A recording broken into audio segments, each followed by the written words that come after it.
Primeiro, gostaria de registrar o diálogo que mantive hoje cedo por telefone com o governador Geraldo Alckmin de São Paulo, onde ponderei a ele que estou no aguardo da rigorosa apuração que ele determinou sobre os episódios havidos por ocasião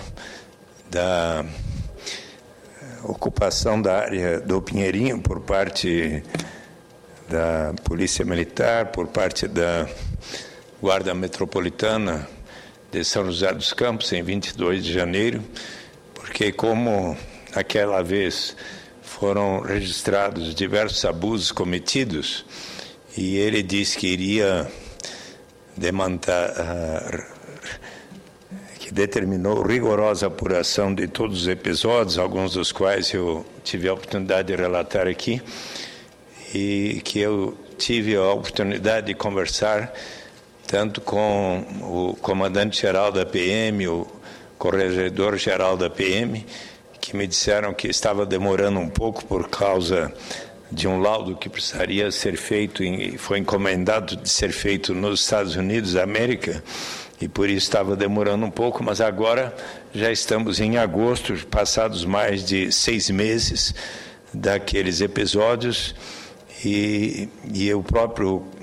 novo comandante da PM me disse que até o governador estava solicitando aquele relatório e, pois bem, o governador me disse que tomará as providências. Agradeço a atenção do governador Geraldo Alckmin, até mencionei a ele que eu quero conhecer o relatório para registrar o que de fato foi apurado e quais as medidas que o governador Geraldo Alckmin está tomando a respeito. Ressalto que muitas daquelas famílias que foram retiradas da área do Pinheirinho, mais de 1.500, tiveram muitos dos seus bens inteiramente destruídos, as suas residências que ali haviam sido construídas, e até agora ainda não houve uma solução habitacional da parte do governo municipal de São José dos Campos, e é importante aqui registrar um apelo ao prefeito Eduardo Cury e ao próprio governador Geraldo Alckmin para verificar a quantas anda, para termos um balanço completo de todos aqueles episódios. Mas eu aproveitei a oportunidade, inclusive, para transmitir ao governador Geraldo Alckmin que em 14 a 16 de setembro próximo haverá na cidade de Munique, na Alemanha, o 14º Congresso Internacional da Rede Mundial da Renda Básica, ocasião em que a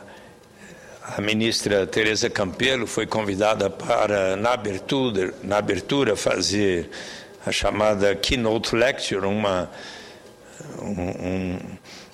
exposição principal a respeito do balanço de todo o programa Brasil Sem Miséria, da evolução dos programas sociais, dos programas de transferência de renda, a eventual perspectiva da renda básica de cidadania no Brasil, conforme a Lei 10.835 de 2004, e eu, inclusive, fui convidado para fazer a apresentação dela por ocasião do evento, na qualidade de co-presidente de honra da Basic Income Earth Network, e que na oportunidade será importante também que tenhamos o relatório sobre como, desde agosto do ano passado, quando lá no Palácio dos Bandeirantes, a presidenta Dilma Rousseff, a ministra Tereza Campelo e o governador Geraldo Alckmin assinaram um convênio pelo qual se faria, desde então, a busca ativa, e o governo do Estado de São Paulo se encarregaria de completar o que faltasse para cada família beneficiária da renda base do programa Bolsa Família tivesse pelo menos R$ 70 por mês de renda como um direito de todos os paulistas. Isso na cooperação governo federal, governo estadual. Mas, senhor presidente, eu, como sempre que represento o Senado em missão internacional, cabe-me aqui fazer um breve relatório de minha viagem realizada a Curaçao na semana passada, nos dias 26 e 27, ocasião em que fui convidado para, na reunião do Palatino, apresentar perante a Comissão de Economia do Palatino um projeto de lei para ser acoplado a um outro projeto marco que a senhora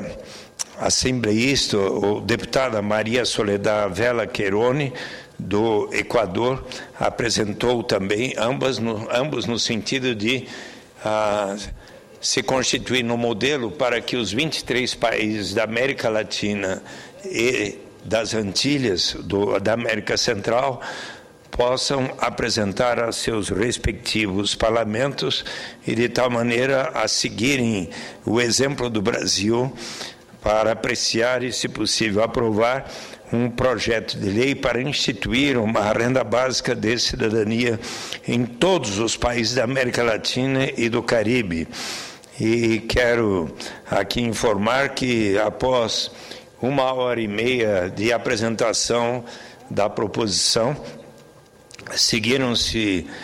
os debates com os senadores e deputados, dentre os quais havia ali deputados do Chile, do Uruguai, da Bolívia, de Aruba, de Curaçao, da Venezuela, do México e do Brasil. Estavam os deputados Mendes Tami e o deputado, nosso ex-colega aqui no Senado, Eduardo Azeredo, de Minas Gerais,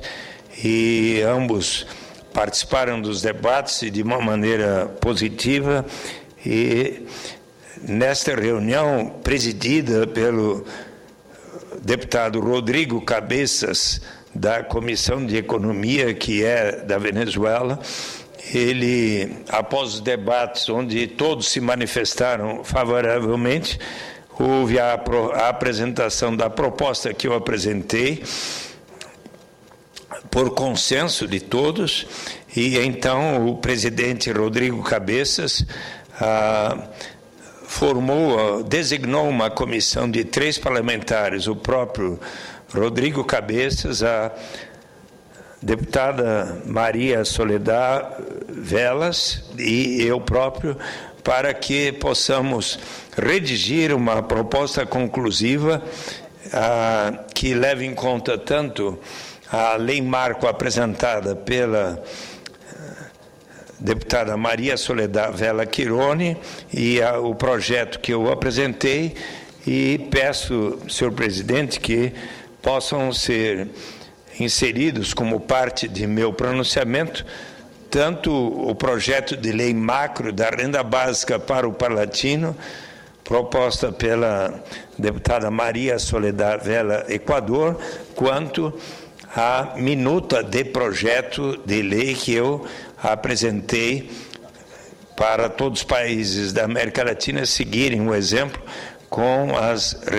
seguirem o exemplo do Brasil com as respectivas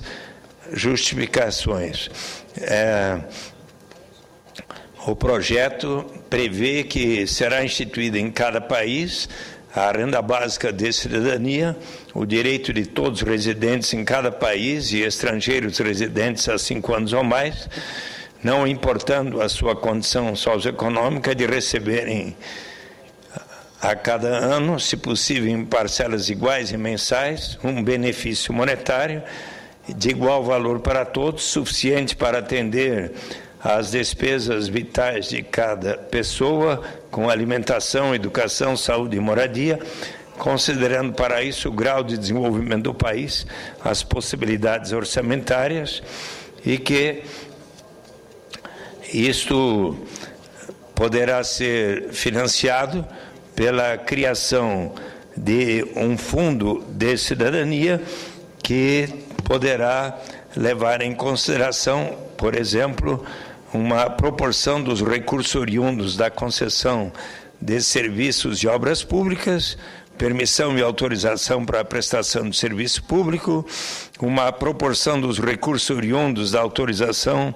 ou concessão das atividades de pesquisa e lavras de recursos minerais ou aproveitamento de potenciais hídricos, uma proporção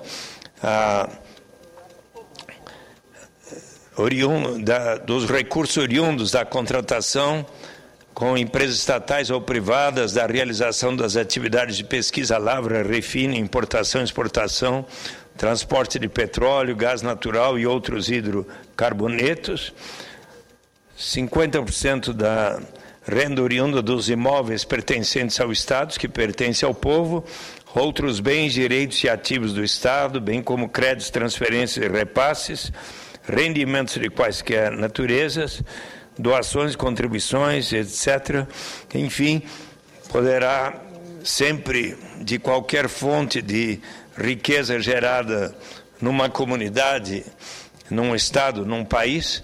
ser formado um fundo que vai, com o tempo, ser suficiente para pagar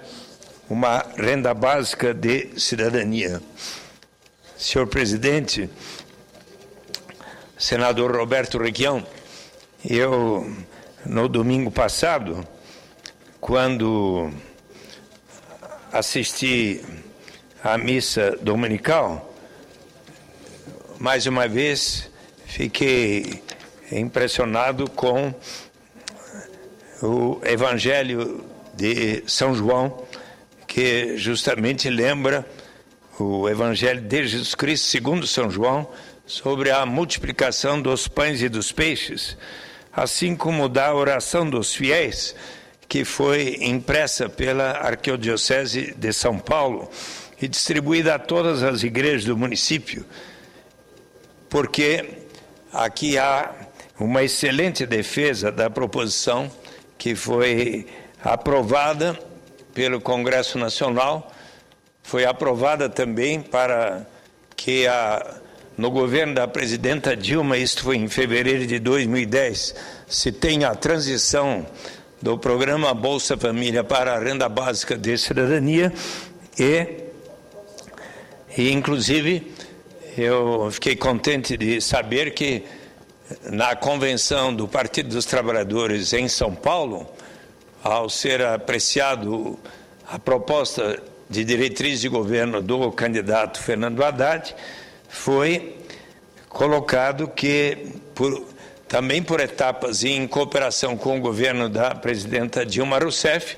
caminharemos na direção da renda básica de cidadania. Ora, da mesma maneira que o bispo da Namíbia, Zefania Kameta, observou sobre a experiência de mais de 3 anos da vila de Otiveiro, na Namíbia, que faz lembrar aquele milagre, pois quando Jesus foi alertado por seus discípulos do outro lado do mar da Galiléia, em Tiberíades, que após a longa pregação, as 5.000 pessoas que o escutavam estavam cansadas e com fome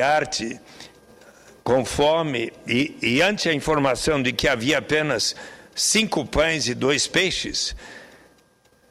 prezado senador Randolfo Rodrigues, Jesus não disse a cada um: você parece que tem fome e você não. Você fica aqui nessa fila, você não. Ele simplesmente sentou-se no chão, abençoou os pães e os peixes, deu graças e distribuiu a todos. Ora, naquela vila de Otiveiro, as 1.000 pessoas que lá habitam receberam cada uma $100 da Namíbia, ou R$23 por mês, a partir de janeiro de 2009. Como uma modesta demanda por bens e serviços começou a existir, algumas pessoas passaram a produzir verduras, legumes e frutas, outras o pão, outras tijolos, outras tecidos e roupas. O empreendedorismo aumentou, o nível de atividade e emprego se elevaram, a desistência das 350 crianças que eu fui visitar a escola, de frequentarem-na baixou de 40% para zero, a criminalidade diminuiu 42%, e os habitantes pediram a mim, em fevereiro de 2011, quando ali visitei, que eu fosse transmitir às autoridades do país que a experiência pioneira de Ortiveira, situada a 100 quilômetros da capital Windhoek, deveria ser estendida a todo o país. Ora, justamente a oração dos fiéis, colocada na missa de domingo, no livreto O Povo de Deus em São Paulo, depois da descrição do Evangelho que foi dito e comentado pelo padre no sermão da igreja, eis como é a oração dos fiéis de domingo último. Irmãos e irmãs, elevemos com gratidão nossas preces ao Pai, que nos dá o pão do céu e nos providencia o pão de cada dia, para que não faltem forças para a luta nesta vida, nem a esperança na vida eterna. Rezemos juntos, dai-nos, Senhor, o pão de cada dia. E aí vem as 6 orações. Primeiro, olhai a vossa igreja para que assuma com maior empenho a missão que brota da Eucaristia. Segundo, iluminai os governantes para que se afastem da corrupção e promovam a vida digna a todos. Terceiro, saciai os que têm fome e sede de justiça. Quarto, fortalecei os desanimados e alegrai os tristes com o pão da vida. Quinto, ajudai-nos a encontrar força na Eucaristia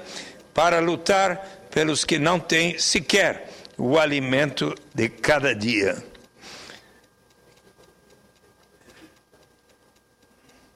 Sexto, multiplicai a partilha entre as nações para que a humanidade viva com mais alegria. Seguem-se as preces da comunidade e o sacerdote então disse: tudo isso vos pedimos ao Pai, por Cristo nosso Senhor, e todos amém. Ora, senhor presidente, senador Roberto Requião, que melhor defesa justamente aqui da renda básica de cidadania. Portanto, a diretriz que foi aprovada pela Convenção Nacional do Partido dos Trabalhadores em fevereiro de 2010 e em junho último, maio e junho último, na Convenção Municipal do Partido dos Trabalhadores, quando foi aprovada a candidatura de Fernando Haddad, de fazer de São Paulo um exemplo pioneiro da renda básica de cidadania, em cooperação com o objetivo maior da presidenta Dilma Rousseff de erradicar a pobreza absoluta e assegurar liberdade e dignidade a todas as pessoas, está plenamente de acordo com esta bonita oração dos fiéis e com o Evangelho de São João.